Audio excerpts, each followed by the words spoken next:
Hello again. Today is an exciting day in our house. Today is the last day of homeschool. So, our girls have finished up their curriculum, finished up their co op that they're in, and we are ready to celebrate this weekend with being done with school.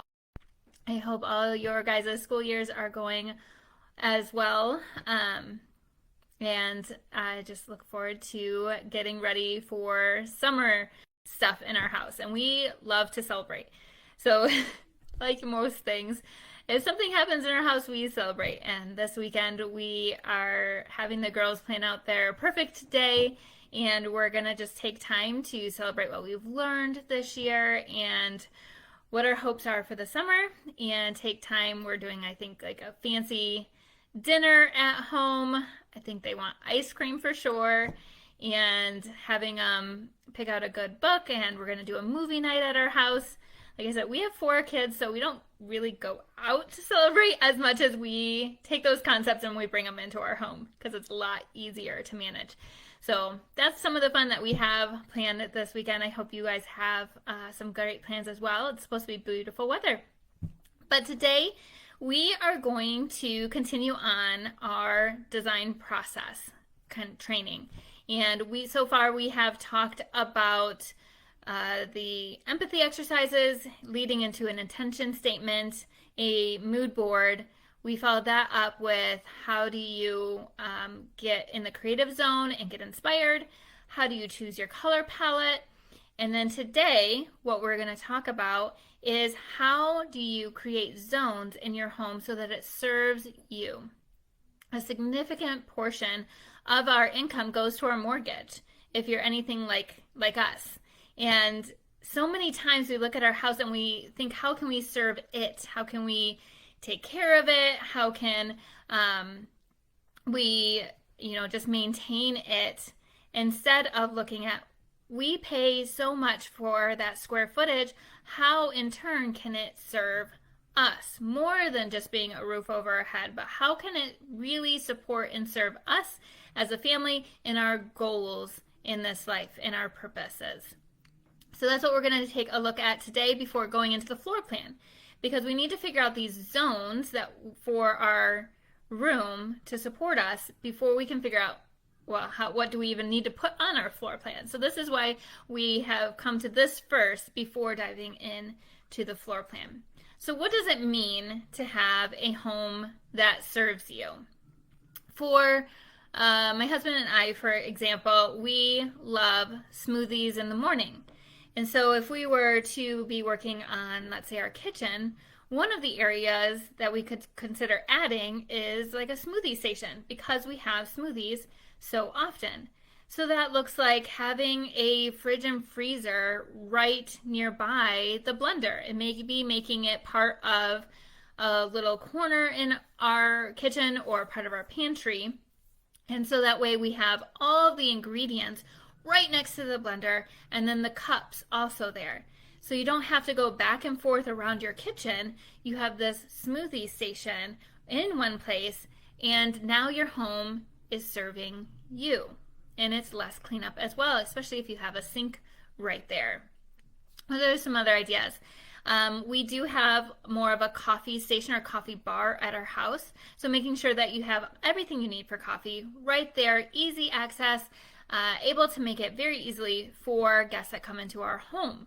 And we have coffee all the time. So that was an important one for us to add to our kitchen. So our coffee maker is there right by our coffee and our grinder, and we have cups there as well as tea.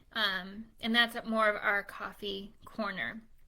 Another example would be in our living room. For instance, one thing we like to try out maybe different things that could support us before really making it something that we add to our home. So for the instance, the living room, our girls love to color and just be a part of the family while we're homeschooling. We have a 2.5-year-old that just likes to be a part of the family while we're doing lessons on the couch. So how do we keep her entertained? She doesn't always go to the homeschool room and get activities, but she likes to be around us. So we've added a little kids table in our living room corner, so that way she can bring coloring books right out there and be a part. They love to set up tea parties with their stuffies as well, and it really has served our family well to have a place in the living room that she can be a part of our homeschooling day, but playing more independently. And we aren't necessarily a home that has a lot of toys in our living room. We'll get to that next week of how to have kids at home and have a nice living room. We have the toys just outside of our living room because that's what serves us. So those are some examples on how you can have your home serve you, right? Because our mortgage is such a significant part of our income. We want to make sure that we're taking a look at our house and understanding how can it serve us, not just how we serve it and take care of it. This is why it's important to look at those empathy exercises. Go back to those exercises for the room that you chose to take through the design process and see, what does our family do in this room? What does our family want to do in this room? How can this room serve our family better? How can it support us? And once you understand that, then you start creating these zones. Okay, we need a sitting zone. We need a more intimate conversation zone. We need a place for the kids' toys. And you start to get these zones listed. And once you get to the floor plan step, you're taking these zones and applying it to your floor plan. Another example that maybe is a little bit more outside the realm is we have a lot of winter gear. A lot of snow pants and gloves and hats and boots, and there was no place in our mud room to actually dry these out or put them after the kids were done playing in the snow. And we did our mud room. We had it revamped. We kind of redid it, but there was no room in the space for this zone of winter gear. So you start to think outside the box. Is there anywhere nearby the room that you can maybe repurpose? And so for us, we went right outside the door into the garage, and my husband created this amazing drying rack. It's actually what firefighters use to dry out all their gear after working. So all their gear is wet. It's this big drying rack with this blower that's blowing through everything, and they can hang their snow pants, their coats, their hats, their gloves, their boots. Everything goes on this rack for 4 kids. And you turn on the drying system and it dries it. And we added a heater right next to it as well. So even if the room that you're working on may not have enough space for the zones that you need, look just outside that area. Maybe you can repurpose something really close by and add it more to that room. So really thinking strategically and brainstorming different solutions for this. So your action step out of today is take a look at your empathy exercises for the room.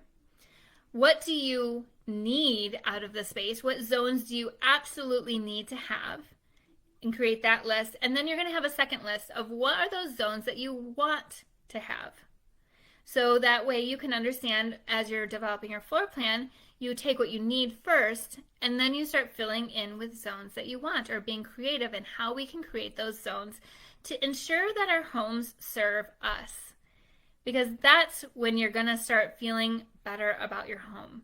You're going to start feeling more connected to your home. It's going to have a purpose to it outside of being a roof over our head or looking like a magazine cover and not serving us. We're constantly cleaning it. We're constantly maintaining it. But if we can make sure that we have those zones that we need to support our family and how we live and our goals, you'll feel like you are definitely connected to your house and that there is a purpose behind how you designed your room. So that's your action step. Go back to those empathy exercises and figure out the zones that you need and then the zones that you want.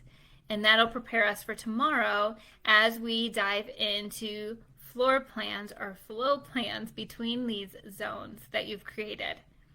And we'll continue on our design process. So I hope you're able to join me tomorrow to talk through that Find time to do your action step. And then as always, if you have any questions during these, feel free to message me. Message me your action steps. I would love to just see what you guys are pulling together. And then as always, please share this. We're always trying to grow our community. I would love to just see that blossom and bloom. And I am excited to spend tomorrow with you as we start diving into floor plans. I will see you tomorrow. I hope you have a wonderful Thursday.